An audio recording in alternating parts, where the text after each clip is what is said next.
الحمدللہ رب العالمین والصلاة والسلام علی رسولہ الامین وعلی آلہ وصحبہ اجمعین۔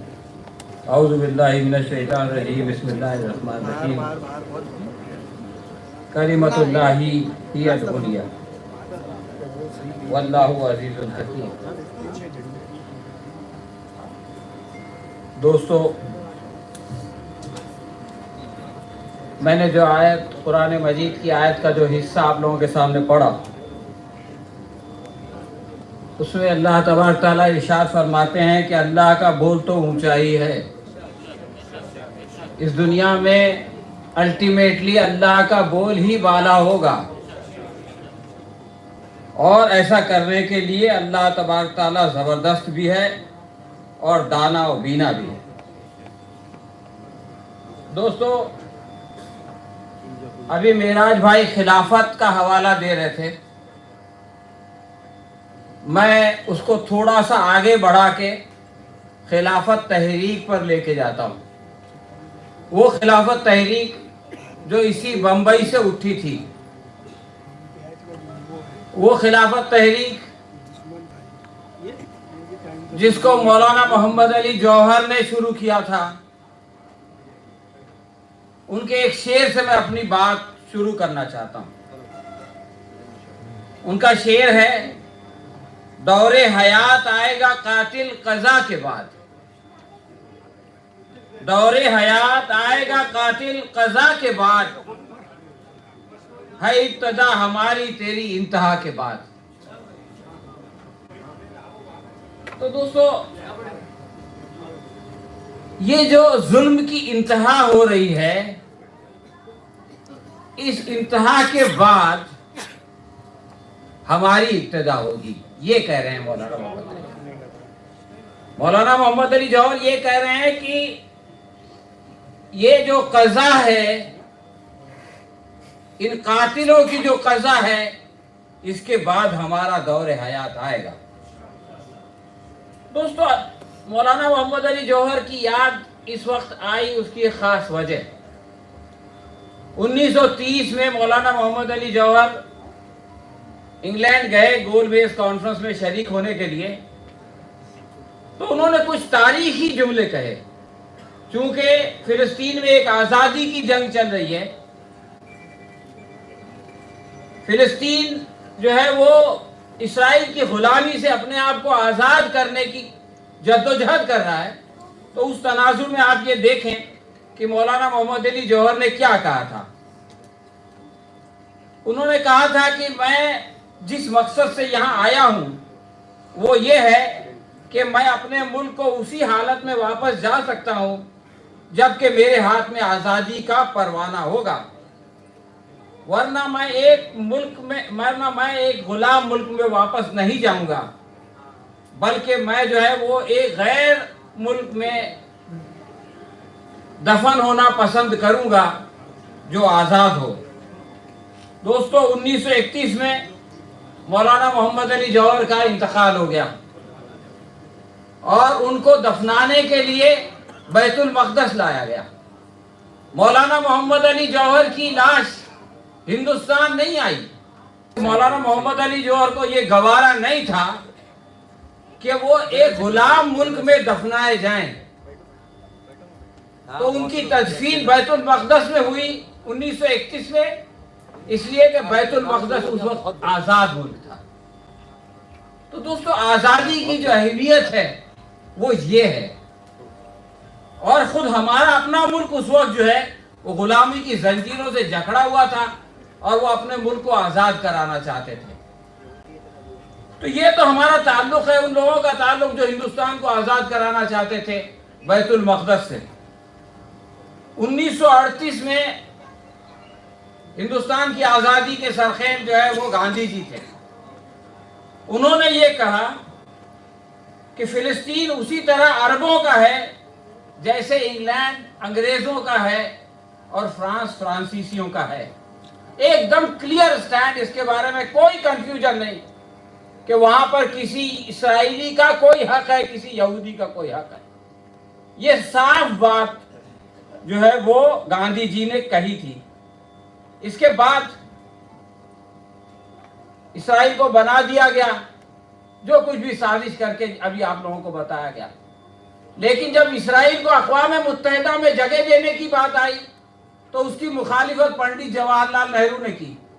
انہوں نے کہا کہ اس ملک کو اس بات کا حق نہیں ہے کہ وہ اقوام متحدہ میں آ کر کے بیٹھے. آپ اگر گوگل میں دیکھیں تو آپ کو 1960 کی وہ تصویر دکھے گی جس میں پنڈت جواہر لال نہرو غزہ کے اندر جو ہے وہ فلسطینی رہنماؤں سے مل رہے ہیں.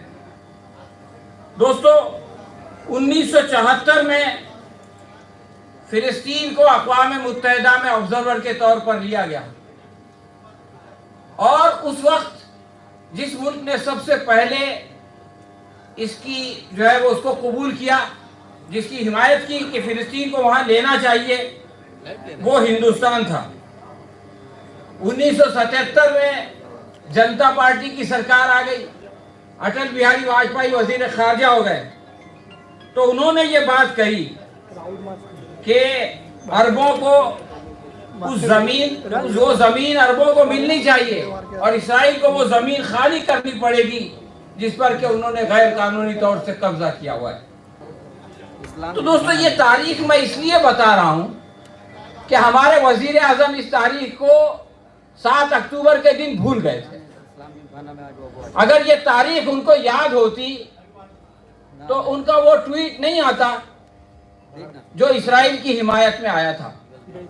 اگر ان کو یہ تاریخ یاد ہوتی تو وہ 2 دن بعد نیتن یاہو سے فون پہ بات نہیں کرتے اور اپنی حمایت کا اعلان نہیں کرتے.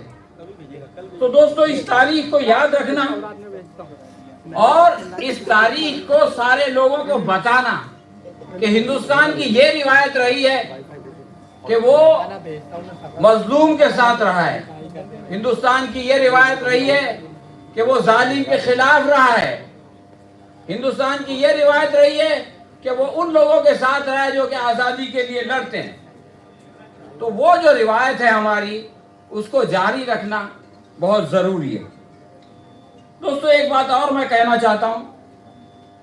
یاسر عرفات پہلی بار 1974 میں اقوام متحدہ میں آئے تو انہوں نے ایک تقریر کی. وہ تقریر اگر ہم یاد رکھیں تو ہماری سمجھ میں آ جائے گا کہ 7 اکتوبر کو کیا ہوا اور کیوں ہوا. یاسر عرفات نے کہا تھا، میں یہاں زیتون کی شاخ جو امن کی نشانی مانی جاتی ہے، میں یہاں زیتون کی شاخ اور مجاہدین آزادی کی بندوق لے کر آیا ہوں. دیکھیے یہ بات اقوام متحدہ کے اندر کہی جا رہی ہے کہ میں یہاں پر زیتون کی شاخ اور مجاہدین آزادی کی بندوق لے کر آیا ہوں، میرے ہاتھ سے اس شاخ کو گرنے نہ دیجیے. دوستو اس تقریر کے 20 سال بعد یاسر عرفات کو نوبل پرائز ملا، لیکن آگے چل کر دنیا بھر کے لوگوں نے اسرائیل کے ساتھ مل کر اس زیتون کی شاخ کو گرا دیا اور پھر گراتے چلے گئے، کچلتے چلے گئے. اور پھر وہ ہوا جس کا کہ اعلان یاسر عرفات نے اقوام متحدہ میں کیا کہ اگر یہ شاخ گرے گی تو میرے پاس جو ہے وہ بندوق بھی ہے، اور آزادی جو ہے اگر اس شاخ سے نہیں ملے گی تو اس بندوق سے ملے گی. اور ہندوستان کے لوگوں کے لیے یہ کوئی عجیب و غریب بات نہیں ہے. ہندوستان کی آزادی کی جنگ جس وقت لڑی جا رہی تھی، اس وقت ایک طرف عدم تشدد، نان وائلنس کی بنیاد پر گاندھی جی جو ہے وہ اپنی تحریک چلا رہے تھے، انہی کے ساتھ نیتا جی سبھاش چندر بوس جو ہے وہ مسلح جدوجہد کر رہے تھے. اور آج ہم ان دونوں کو جو ہے وہ آزادی کا مجاہد کہتے ہیں، ان دونوں کی جو ہے اسی طرح سے عزت کرتے ہیں. دونوں نے اپنے اپنے طریقے سے آزادی کی کوشش کی. تو فلسطین میں بھی آزادی کی کوشش مختلف طریقوں سے ہوگی اور مختلف طریقوں سے ہو رہی ہے.